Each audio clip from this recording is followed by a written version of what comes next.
Ating pong ibibigay lahat ng pagkakataon ang ating pong international pastor na mga ngaral sa gabi ito dahil yung ikakasal mga kapatid ko bukas hindi na-convert sa personal ng ating mga ngaral kundi na-convert doon sa tinatawag na CD lamang. Ngayon makikita natin ang mga natin personal.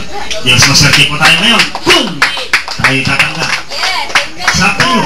Kung kayo po, mga kapatid ko, ay tatanggap o hindi, andyan po sa inyo sapagkat ang kaligtasan, mga kapatid, ay hindi sa pinipili o pilitan. Okay, andyan po sa atin. So, sa hindi ko pagtatagal, aking ibinibigyan na ng pagkakataon kay Reverend Donnie Opa. So, let's say, Reverend Donnie Opa. May the Lord bless you. Thank you po sa Rosa. Juan, magandang gabi po. Ang aking pong pinaabot sa iba. Napakabuti po ng Diyos. I said, napakabuti po. Amen. Hindi man ninyo alam, pero sasabihin ko po sa inyo, ang dahilan kung bakit ikaw at ako'y buhay hanggang ngayon ay dahil may Diyos. Kung wala pong Diyos, lahat ng bagay wala pong buhay. Salamat sa Panginoon. Yes, amen. Nananya yan, Mr. January. Hindi naman tagapagsalita ngayong gabi, hindi ako rin po ang perform ng kanyang sagrado matrimonyo bukas po, mga kapatid. I am very sorry na hindi ko siya talagang kilala, pero siguro sa bawat nandun ako sa Canada, lagi mo siguro ako nakikita doon. Dahil marami kasi kayo doon, kaya isang dagsaan niyo, hindi ko matanda ng mga isura ninyo. Marami ho tayo mga young people sa Canada, mga kapatid. Sa bawat punta ko roon, kami po ay nagsasaya. Salamat sa Diyos na kilala po nila ang ating Panginoon. Ngayong gabi ko kayo pag-alala, hindi pa ako magdala ng reliyon. Huwag kayo mag-alala sa akin. Ako ibang mga ngaral, hindi reliyon natin pag-usapan. Mayroon lang akong magandang balita na aking dadalhin ko sa inyo. Pero bago po tayo tutuloy, tayo muna yung manalangin. Hindi ko muna titig maulo. Tayo manalangin sa Panginoon. Dakila at mahabaging Diyos, lubos po ang aming kagalakan at pagpapasalamat ngayong gabi.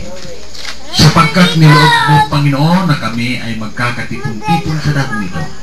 Sa okasyon po ng kasal ni January, Panginoon, na gawin mong pagpapala sa bawat isa ang ganitong okasyon na kanila pong marinig ang iyong pag-ibig na walang hanggan. Hanggang ngayon, patuloy kang tumatawag ng mga kaluluwa tungo sa buhay na walang hanggan. Kausapin mo ang bawat puso sa magitan ng iyong masalita. Ito po ang aming samot dalangin sa pangalan ni Jesus. Amen. Bago po kayo po mga kaibigan, babasahin ko lang po ang bahagi ng salita ng ating Panginoong Diyos, ang Biblia. Nais kong ipapatid sa inyo na Biblia ito hindi ito ginawa ng reliyon. Sa lahat pa ng librong narito sa mundo, ito lang po ang tanging libro sa spiritual na mga bagay. Ang librong ito ay ginagamit po sa lahat halos ng uri ng reliyon dahil hindi po ito ginawa ng reliyon. Ito po ay revelation po ng Diyos. Sulat ng pag-ibig ng Diyos sa tao na narito sa sanlibutan.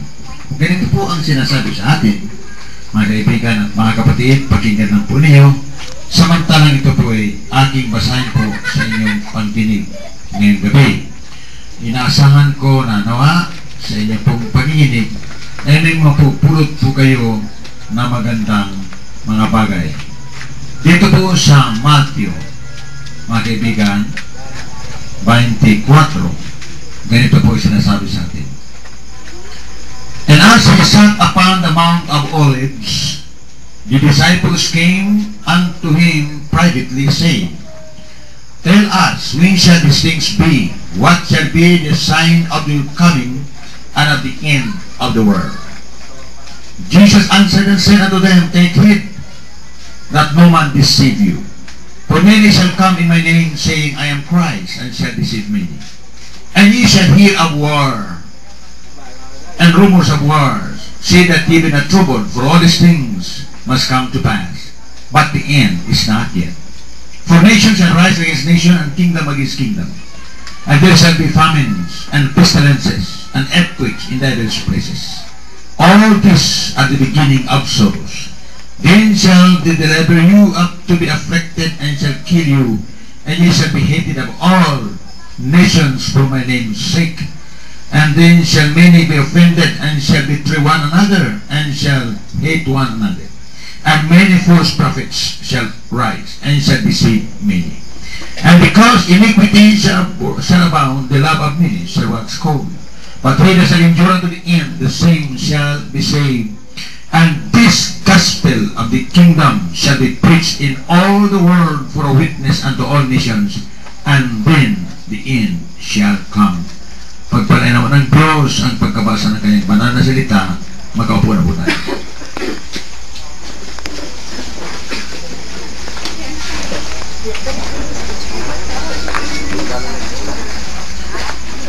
Hindi na marahil, mga kaibigan at mga kapatid, dapat ko pang ipaliwanag sa inyo ang katotohanan nangyayari sa ating buhay araw-araw na ang tao po ay may katapusan. Lahat ng bagay po ay mayroong pagwawakas kasama po ng ating buhay.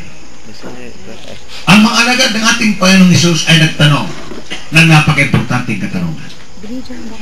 Samantalang si Jesus ay nakaupo sa bundok ng Olibo, lumapit ang kanyang apostoles at nagtanong ng dalawang napakalagang bagay na maaaring tinatanong din natin sa ating mga sarili. Paulit-ulit sinasabi po ng ating Panginoong Hesus na siya ay babalik sa langit. At sa kanyang pagbabalik sa langit, ang sabi ng Panginoon na magkakaroon ng kahirapan sa mundong ito.